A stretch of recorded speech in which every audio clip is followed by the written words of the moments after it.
سلیم بھائی نن می کاری سے محترم بیا گیر کو دا نه وخت چې ما ته سوال ویل ته ته سوال وکړو دې ته ویل دا ٹھیک ده نه نه غیر کا ویم کاری سے دار تو یا چې هغه سو واقعیا وا چې هغه یو کساب به مورلا دی کساب په خپل خلک روټي پستکا او بیا به دی بوډۍ مورلا ورکولا او دی مور پورته وخت کې سپس اوک دا کساب په خندا شو. جزاکم الله. دا خو ډیر عجیبه سوال وکړو او ډیر خسته سوال دی وکړو خو الحمدلله ستاسو دعا پکار ده. رب العالمین عالمان دی الله پاک نور کوي. د قرآن نه دا واقعه ثابته ده. حضرت موسی علیه السلام واقعه ده.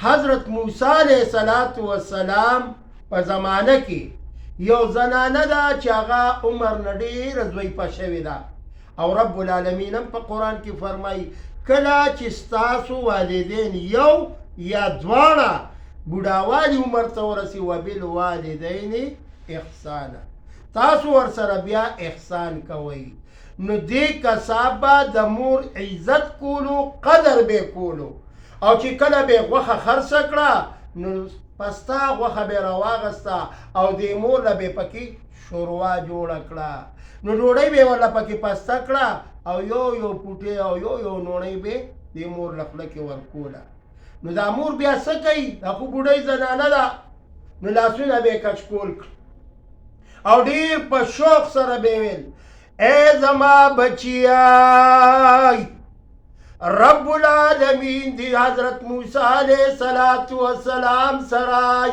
په جنت کی گاونډي وګرځوای. موسی علیہ السلام رب العالمین ورته فرمایل چې په جنت کې بستا کساب گاونډي وي. جنت کې بستا گاونډي قصاب وي. موسی علیہ السلام ته الله وی الله ورته وی نو موسی علیہ السلام دې کساب سره راغی او سلام کوي السلام علیکم ورحمت الله. سلام کلام وشو. موسی علیہ السلام ورته فرمایي چې جی ستاسو میلمه ما ویل ډېره ښه ده نو دې کساب دکان را بند که او خپل مور خدمت یې وکړو. بیا موسی علیہ السلام سره کېناستې ده. دا موسی علیہ السلام ورته ځان وښیي چې زه موسی یم. اوس ورته دې وخت کې ځان ښیي چې ګورې زه حضرت موسی علیہ السلام یم او په جنت کې به ته زما ګاونډي خو آیا دا ستا عمل څه دی؟ هغه کساب ورته ویې موسی علیہ السلام نور مې عمل نشتای دغه یو بوډۍ مور مې دای د دې خدمت چې کله زه وکمای څنګه خدمت یې وکما ډوډۍ پسته کما غوښه پسته کما او دا مور په دې زانګو کې مې پرته ده یو نوڼۍ یو پوټی وله ورکما دا مور مې لاسونه کچکول کی او ما ته ښایسته دعاګانې وکړي. واقعي چې د مور دعا قبلیږي. ای حضرت موسی علیہ السلام چې نن تاسو په خپل شان لایقه سره زما کور ته تشریف راوړو نو معلومه دا شوه چې زما د مور دعا قبوله شوه. وبالوالدین احسانا تاسو د خپل والدینو سره ښه احسان وکئ او داسې احسان چې د مور له چاپي وکئ مور نه دعاګانې والئ. ځکه نبی کریم ټول وایي صلی الله علیه وسلم له یو صحابي راغی ما لکه یا صحابي ته وایي څه وجه ده نن ډېر پریشانئ و یا رسول الله فداک ابي و امي. زه یو سوال لرم ویل ډېر زیات حق د چا دی؟ نو نبی کریم صلی الله علیه وسلم ورته وفرمیل و امکا ستا د مور په تا ډېر حق دی. دویم کرت یې ورته بیا وفرمیل یا رسول الله د مور نه پس بیا یې ورته وفرمیل چې ستا د مور حق دی. دریم کرت یې ورته وفرمیل چې ستا د پلار بیا په تا حق دی. نو درې کرته مور ورته ویلي چې مور یې ورته یاده کړه په څلورم ځل یې ورته پلار یاد کړه. نو معلومه دا شوه چې د مور ډېر زیات احترام کوئ. د چا چې میندې ژوندۍ وي زه هغې ته دا درخواست کوم چې ستاسو جنت او جهنم بس دا د مور خدمت دی. که مور هم رضا وه دعاګانې درته وکړي، والد صاحب هم ژوندی وي دعاګانې درته وکړي، پوه شه چې زه ډایرکټ ما ټیکټ واغسته او زه جنت ته داخل شوم. ډېر بدبخته هغه د خپلو والدینو قدر نه کوي. نو مسلمانانو وروڼو ګورې پام کوئ، د مور او خپو نه راځئ او چې سهار کار نه ځئ هم د مور نه اجازت اخلئ، چې بیا راځئ بیا ورسره مور سره پستی او نرمې خبرې کوئ. نو جي دا هغه واقعه وه چې ما تاسو ته ذکر دا ویډیو چې څومره ملګري هم ګوري مهرباني وکړئ دا ویډیو مخکې شیر کړئ چې دا خلک دې خبر شي. تاسو څه ویل غواړئ جی؟ قاری صاحب نه یو سوال دی. یو صحابي چې دی هغه ډېر سخت پروت و او حضور صلی الله علیه وسلم د هغې باره کې د مور څه واقعه د هغه هم ووایي. پروفیسر صاحب بل سوال وکړو چې یاره یو صحابي په بیمارۍ حالاتو کې او د هغه ساه نه وته، نو نبی کریم صلی الله علیه وسلم په خپل هغه مبارک راډ تشریف یې راوړو او د هغه صحابي نوم دی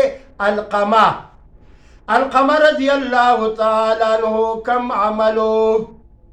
سرور کونین محمد رسول الله فرمائی اے زدی سوکشتاو کنا بلجی او بوڑی مورشتا آغا بوڑی موری والا راو غختلا اے عبیدارا توایا ساد دی بچی سا عمل دی ابوڑی وتوی یا رسول اللہ فداک ابی و امی زما مور و پلار دستان قربان، زما بچے تہجد دار دے پرہیزگار دے، حجنیم کری دی زکاتنیم ور کری دی د خلق سره ښېګړیم کړي دي.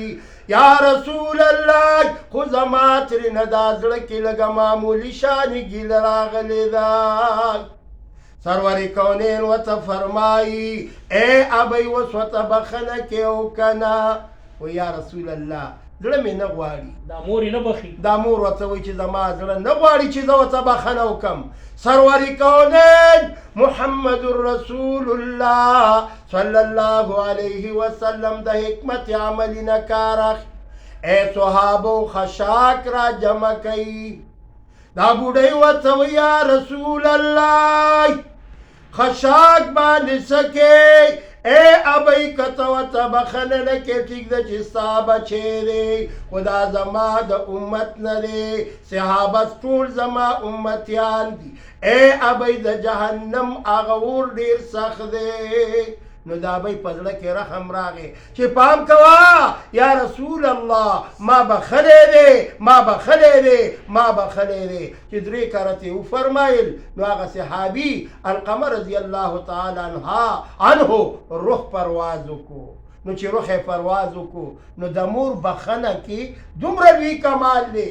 وجه دا ده چې موږ او تاسو ناخبره یو چې آیا مور سره کم سلوک پکار دی. خپلې بیبي سره چې کم سلوک کې د هغې ځان له حق دی، د مور سره چې کم سلوک کې د هغې ځان له حق دی. نو رب العالمین دی موږ او تاسو دینداره کی او د مور د خپو د لاندې جنت دی. نبی علیه الصلاة والسلام مبارک فرمایي سبحان الله وی تاسو د دې مور او پلار د خپو باندې زور کوئ، تاسو ته به دعاګانې کوي ډایرکټ به جنت ته تاسو ځئ. ګوره یو لوی جلیل قدر بزرگ، یو داسې بزرگ چې هغه ډېر تاجداره ډېر پرهیزګاره دی، مور له چاپي کوي لګیا دی. یو ورځ یې مور بیبي خوب کې وده ده او د خپله ږیره مبارکه راواخیسته او د مور د دې خپو ده تلی پې لګیا دی، په دې باندې دا ږیره راکاږي. مور ورته په خوب کې دعاګانې کړي دي. نو بل صاحب وایي ما خوب ولیده چې ستاسو په دې ږیره کې ملغلرې پیلل شوي دي. ګوره هغه د ږیرو ګرد هغې د دې مور د خپو نه چې کم ګرد په دې ږیره لرې که نو رب العالمین ولا د ګرد په وجه په دې ږیره کې ملغلرې جوړې کړې. زه ستاسو ډېر شکرګزار یم چې تاسو زه ما بیا راغوښتی یم. نو دا واقعه مې تاسو ته ذکر کړه. الله دې تاسو نه پې عمل درکړي او موږ او تاسو ټول دې الله پاک پې عمل توفیق راکړي. د اتوار په ورځ به دله داسې سوالونه راوړم چې انشاءالله چې مړه وې مې صحیح ګورو به د خیر انشاءالله سوچ به درته کوو د صحیح شو انشاءالله. دا ویډیو چې څومره خلک ګوري مخکې شیر کوي وروره او زمونږ د یوټیوب چینل دی القاری دوست محمد صاحب الله دې تاسو ټول خوشاله لري. دا خو جی تاسو دا سوالونه وکړه ان شاء الله پروفیسر صاحب هم سوال وکړو زما په ټلیفون په ذریعه ماته سوال کولی شي 0312 83 83 یوټیوب چینل زما وګورئ چې کلم سوالونه کوئ ان شاء الله لږ وخت به راکوئ بیا به تاسو ان شاء الله جواب درکړو. بس اوس یو ویډیو